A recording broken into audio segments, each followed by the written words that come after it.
राजू एक छोटे से गांव में रहता था। रात के समय गांव में बिजली अक्सर गायब रहती थी। एक दिन जब राजू देर रात तक खेतों में काम करके लौट रहा था, चांदनी रात थी और हल्की ठंडक हवा में घुली हुई थी। रास्ता सुनसान था और दूर दूर तक कोई नहीं दिख रहा था। जैसे ही राजू जंगल के पास वाले रास्ते पर पहुंचा, उसे महसूस हुआ कि उसके पीछे कोई चल रहा है। उसने पलट कर देखा, लेकिन कोई नहीं था। उसने इसे अपना भ्रम समझा और आगे बढ़ गया। कुछ ही कदम बढ़ाने के बाद उसे फिर से अपने पीछे पैरों की आवाज सुनाई दी। इस बार राजू थोड़ा घबरा गया।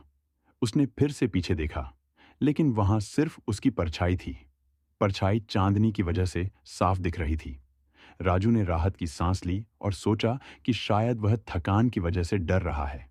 जैसे ही उसने कदम बढ़ाए, उसे एक अजीब बात महसूस हुई। उसकी परछाई उसके साथ नहीं चल रही थी।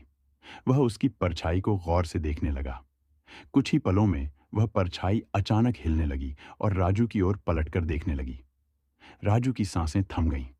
उसकी परछाई में अब उसकी जगह एक अजीब सा चेहरा था, जिसकी आंखें गहरी और खून से सनी हुई थीं। परछाई धीरे धीरे उठने लगी और राजू के करीब आने लगी। डर के मारे राजू के पैर जमीन से चिपक गए। वह चीखना चाहता था, लेकिन उसकी आवाज जैसे गले में अटक गई। परछाई ने अपनी लंबी काली उंगलियां उसकी गर्दन की ओर बढ़ाईं। अचानक पास की झाड़ियों से एक झटके से आवाज आई।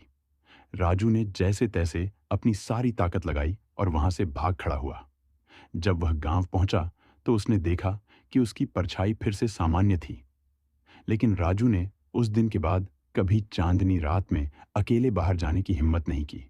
उसकी परछाई उसे हमेशा याद दिलाती थी कि अंधेरे में कुछ चीजें होती हैं जो इंसान की समझ से परे हैं।